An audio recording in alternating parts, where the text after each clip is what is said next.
আগে চেক করো, তারপরে বিশ্বাস করো, ঠিক কিনা? তাহলে এখন থেকে একটা কিছু শুনলে বিশ্বাস করবেন। একজন এসে বললো, ভাইজান আপনার মেয়েরা দেখলাম আরেক ছেলের সাথে বাজারে ঘোরাফেরা করে, ওই রমনার বটমূলে দেখলাম আপনার মেয়ে আরেক ছেলেরে নিয়ে ফষ্টি নষ্টি করে, লোকের কথা বিশ্বাস করে বাসায় যে মেয়ের চুলের মধ্যে ধরে মাইর, আইজো মায়ের কাইলো মাইর, এরকম হইতে পারে না? হয়তো ওই লোক আপনার মেয়ের মতো দেখতে আরেক মেয়েকে দেখছেন, এরকম হয় কিনা সমাজে? একজন এসে বললো, ভাই আপনি এখানে ভাবিনি তো দেখলাম ওই জায়গায় আরেক লোকের সাথে ঘোরাফেরা করতেছে, খবর রাখেন না আসলে? আপনি দেখে মেয়েকে, ঘটনা কি আমার খেয়ে আমার পরে আরেকজনের সাথে, যে এই বাড়িতে যে মাইর, কোনো কথা নেই। দেখবেন যে ছোট্ট মারামারি থেকে এই ঘটনা অনেক সময় বিচ্ছেদ বা ডিভোর্স পর্যন্ত গড়ায়, ঠিক কিনা? ওই যে শোনা কথায় কান দিছে, ফাতাবাইয়ুন, আপনি চেক করেন না। হয়তো আপনার স্ত্রীর মতো দেখতে বা আপনার স্ত্রী যে জামা পরে, যে পোশাক পরে, এরকম পোশাক পরে আরেক নারীকে দেখছে, আপনার বউ না এটা। আপনার মেয়ের ব্যাপারে যে তথ্য দিয়েছে এটা সঠিক নয়, সে আপনার মেয়ের মতো আরেকটা মেয়েকে দেখেছে, এসে আপনার কাছে বলে দিছে, আপনি বিশ্বাস করছেন। ভেজাল আছে না নাই? এই ভেজাল গুলোকে থামানোর জন্য কোরআনে এই বিধানগুলো নাজিল করেছে কে? তাহলে ফরিদপুরের ভাইয়েরা, সমাজটাকে সুন্দর রাখার তথ্য একটা শুনলেই বিশ্বাস করবেন না। সিলে কান নিয়ে গেছে শুনলেই সিলের পিছনে দৌড়, নাকি? কি করবেন? আগে কানে হাত দিয়ে একটু দেখবো কান দুইটা আছে না নাই, তারপরে চিলের পিছনে দৌড়ান। তাহলে এখন থেকে আমরা তথ্য একটা শুনলেই বিশ্বাস করব। তাহলে কি করবেন? বলতে হবে কি করবেন? যাচাই বাছাই, জাস্টিফিকেশন অফ দ্য নিউজ। কোন নিউজ জাস্টিফিকেশন ছাড়া আমরা প্রচার করব, বিশ্বাস করব, শেয়ার করব না।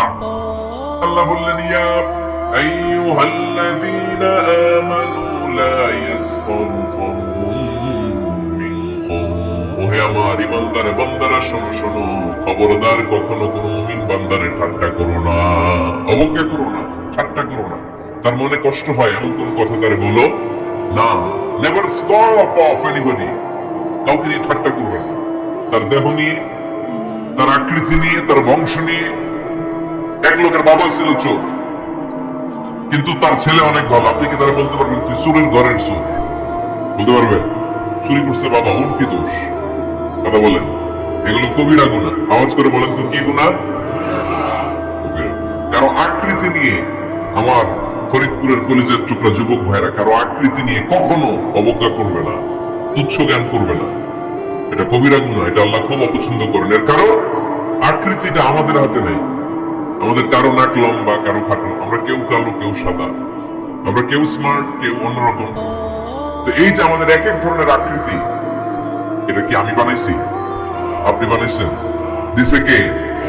এই জন্য কারো দেহের গঠন নিয়ে যদি আপনি অবজ্ঞা করেন, এটা পক্ষান্তরে আপনি স্রষ্টাকে নিয়ে অবজ্ঞা করবেন।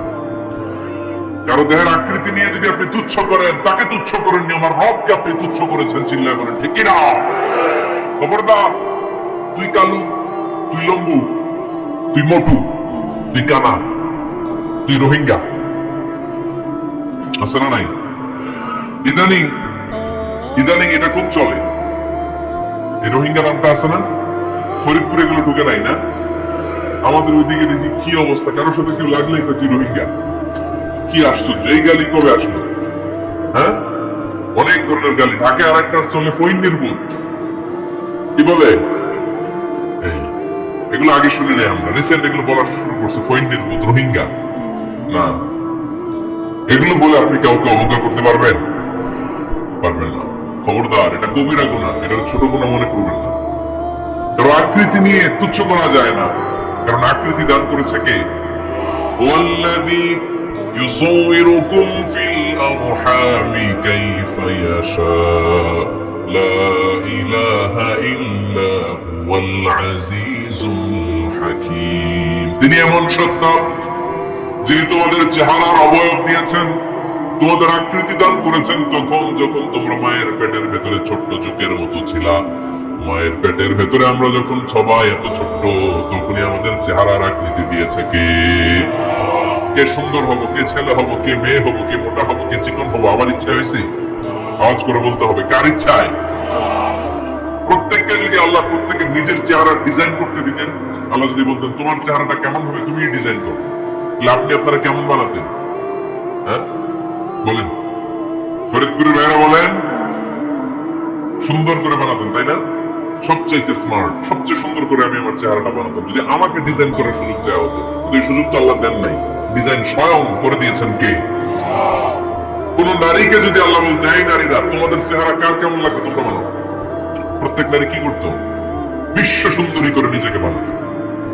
খুব ধরার মতো কোন জায়গা সে নিজের জন্য রাখতো না, ঠিক কিনা? কিন্তু এটা আল্লাহ দেন নাই। এই আকৃতিটা আমাদেরকে সরাসরি দান করেছেন কে? খবরদার, আমাদের অনেকে বিকলাঙ্গ, আমাদের অনেকের হাত ছোট, পা বড়, দেখতে মোটা, কেউ চিকন কেউ কালো। খবরদার, কারণ আকৃতি নিয়ে কখনো কোন অবজ্ঞার সুরে, ঠাট্টার সুরে কোনো কথা আমরা বলবো না। রাজি আছেন? সবাই রাজি আছেন? আল্লাহ রাসূল সাল্লাল্লাহু আলাইহি ওয়াসাল্লামের এক সাহাবী ছিল নাম ইবনে মাসউদ রাদিয়াল্লাহু তাআলা। ওনার পায়ের নলা ছিল খুব চিকন, অস্বাভাবিক চিকন, স্বাভাবিক না। তো উনিও এটা ঢেকে রাখতেন, দেখাতেন না কাউকে। একদিন উনি খেজুর পাড়ার জন্য খেজুর গাছে উঠলেন। খেজুর গাছে ওঠার পরে নিচ থেকে সাহাবারা পায়ের চিকন নলা দেখে ফেলছে। দেখে সবাই হাসি, সবাই হেসে কুটি কুটি। বিশ্বনবী বললেন, হেসো না, খবরদার, আমার ইবনে মাসউদের পায়ের চিকন নলা দেখে হেসো না। আমার ইবনে মাসউদের এই পায়ের চিকন নলা যদি মিজানের পাল্লায় উঠিয়ে দেয়া হয়, কিয়ামতের দিন উহুদ পাহাড়ের চেয়েও ভারী হয়ে যাবে। খবরদার, আমার ইবনে মাসউদকে আমার আল্লাহ অনেক পছন্দ করে। তার পা চিকন দেখে তাকে তুচ্ছ করো না।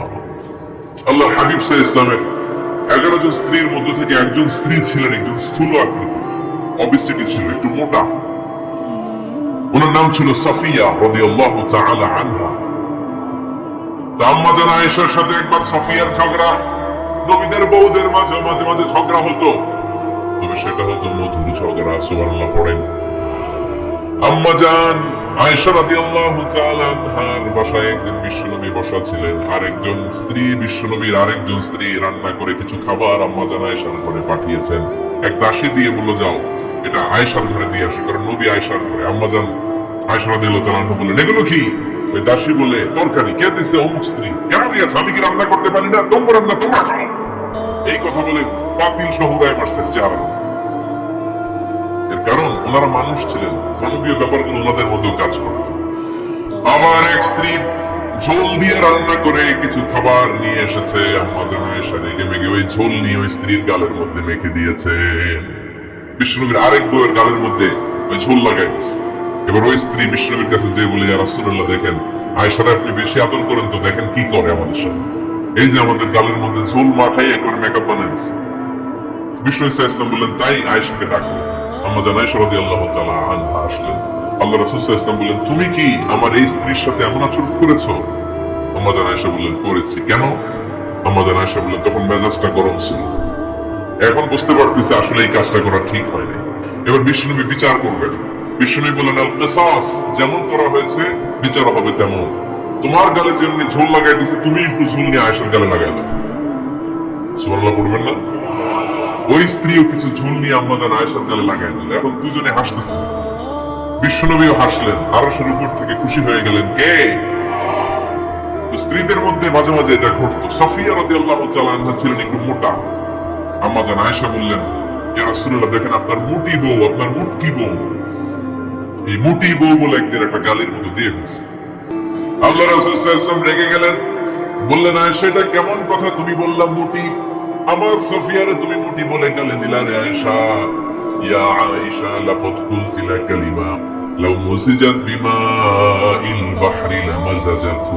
এমন একটা মন্তব্য তুমি সাফিয়ার ব্যাপারে করে ফেলেছো রে আয়েশা, এই কথাটা যদি সাগরের নীল পানির মধ্যে ছেড়ে দেয়া হয়, এই কথার পঙ্কিলতার কারণে, এই কথার কর্দমাক্ততার কারণে, এই কথার পঙ্কিলতার কারণে সাগরের সব পানিগুলো মুহূর্তের মধ্যে কালো হয়ে যাবে। এই কথাটা সাগরে ফেলে দিলে সাগরের নীল পানি পুরোটা কালো হয়ে যাবে। আয়েশা, খবরদার, তুচ্ছ করে অবজ্ঞা করে কখনো কিছু বলা যাবে না। এই জিহ্বাটা এটা ভয়ঙ্কর একটা অঙ্গ। বেশিরভাগ পাপ এই জিহ্বা দিয়ে হয়। কি দিয়ে হয়? এজন্য সাহাবারা জিহ্বা ধরে মাঝে মাঝে জিহ্বার মধ্যে ব্যাত মারতেন আর বলতেন, জিহ্বা তোর জন্য আমি আটকে যাবো কিয়ামতের দিন। আমলিক আলাইকা লিসানাক, নিজের জিহ্বার মালিক নিজে হন। আপনার জিহ্বার মালিক যেন শয়তান না হয়ে যায়। জিহ্বা আপনার, শয়তানের ভাষা আপনি কথা বলেন কেন? খবরদার, প্রতিটা কমেন্ট, প্রতিটা কথা, প্রতিটা মন্তব্য এগুলোর ব্যাপারে কিয়ামতের দিন পাই টু পাই করে আপনার কাছে আল্লাহ সুপ্রিম কোর্টের কাঠ গড়ায় দাঁড় করিয়ে আপনারা জিজ্ঞেস করবে কে। এজন্য বিশ্বনবী বলছেন মাইয়াত মাল্লি মা বাইনা লিহিয়াইহি ওয়া মা বাইনা রিজলাইহি আদমান লাহুল জান্নাহ। আমার কোন উম্মত যদি দুইটা অঙ্গের গ্যারান্টি আমারে দেয়, আমি আমার উম্মতকে জান্নাতের গ্যারান্টি দেব। দুইটা অঙ্গের একটা হলো জিহ্বা আর একটা লজ্জাস্থান। দুই চোয়ালের মাঝে যা থাকে লিজ্জা জিহ্বা, আর দুই পায়ের মাঝখানে যা থাকে লজ্জাস্থান। এই দুইটা অঙ্গের গ্যারান্টি যদি বিশ্বনবীকে আপনি দেন যে নবী জিহ্বা আর লজ্জাস্থান এই দুইটা অঙ্গের কোনো পাপ আমি করব না, নবী বলে আমি দুনিয়ায় তোমার জান্নাতের গ্যারান্টি দেব। এই জন্য জিহ্বাটারে সামলান, যা মনে চায় বললেন, খবর আছে না নাই?